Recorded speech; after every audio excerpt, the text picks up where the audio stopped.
ईमानदार नौकर की रोचक कहानी। दोस्तों, आज का हमारा यह आर्टिकल एक ईमानदार नौकर का है, जिसका शीर्षक है ईमानदार नौकर की रोचक कहानी। दोस्तों, जैसा कि आप जानते ही हैं कि आजकल के ज़माने में बयानी का कमाया बहुत ज़्यादा खाने लगे हैं।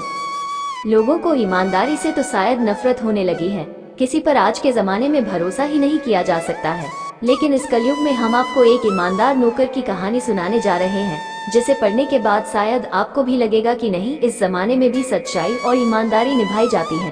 दोस्तों, आप इस कहानी को पूरा पढ़ें ताकि कहानी के अंत में जो प्रश्न पूछा जाएगा उसका उत्तर आप आसानी से दे पाओ। तो चलिए कहानी को शुरू करते हैं। एक बार की बात है, शाहीनगर नामक गांव में एक बूढ़ा आदमी रहता था और उसके साथ उसकी पत्नी रहती थी। दोनों बूढ़े हो गए थे, उनके कोई संतान नहीं थी। घर और बाहर का सारा काम उन्हीं को करना पड़ रहा था। बूढ़े आदमी के पास बहुत सारा धन दौलत था, किसी बात की कोई कमी नहीं थी। रहने के लिए एक खूबसूरत घर और बहुत सारे खेत भी थे, जिनमें वह अकेला ही मेहनत करके पैसे कमाता था।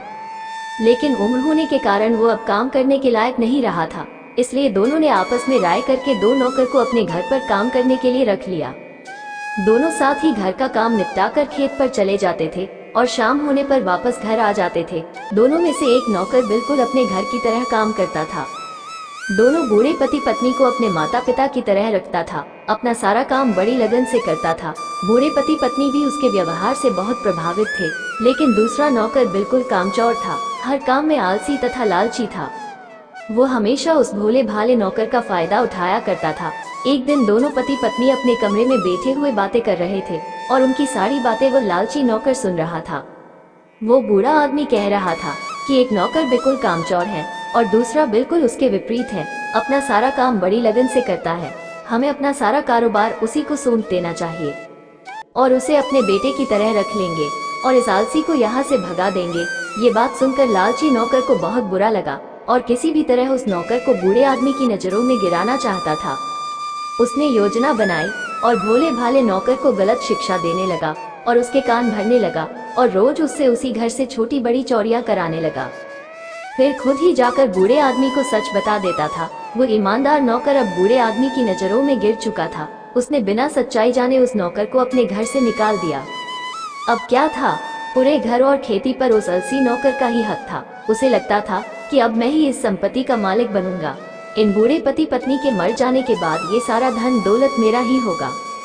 लेकिन बूढ़े आदमी को अभी भी उस आलसी नौकर पर शक था। वो उस पर नजर रखता था और धीरे धीरे उसे ईमानदार नौकर की सच्चाई का पता चल गया। उसने उस आलसी नौकर को अपने घर से निकाला और फिर से उस ईमानदार नौकर को अपना बेटा बनाया और उसे अपनी सारी संपत्ति और बुढ़ापे में दोनों को संभालने की जिम्मेदारी सौंप दी। और उनका जीवन काफी सुखदायी गुजर रहा था। उसने उन दोनों को सगे माँ बाप की तरह रखा और जो एक बेटा करता वो सब कुछ उसने किया। एक सगे बेटे की तरह अपना फर्ज निभाया। इस कहानी से हमें ये सीख मिलती है कि हमें किसी का गलत फायदा नहीं उठाना चाहिए।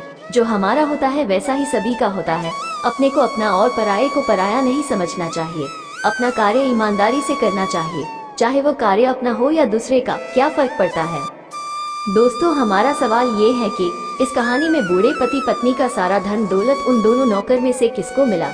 इस प्रश्न का उत्तर आप हमें कमेंट बॉक्स में जरूर बताएं, ताकि आपका कमेंट पढ़कर हमें आगे भी इसी तरह का आर्टिकल लिखने का मनोबल मिलता रहे और हम आपके लिए ऐसी ही प्रेरक और रोचक कहानियाँ लाते रहे।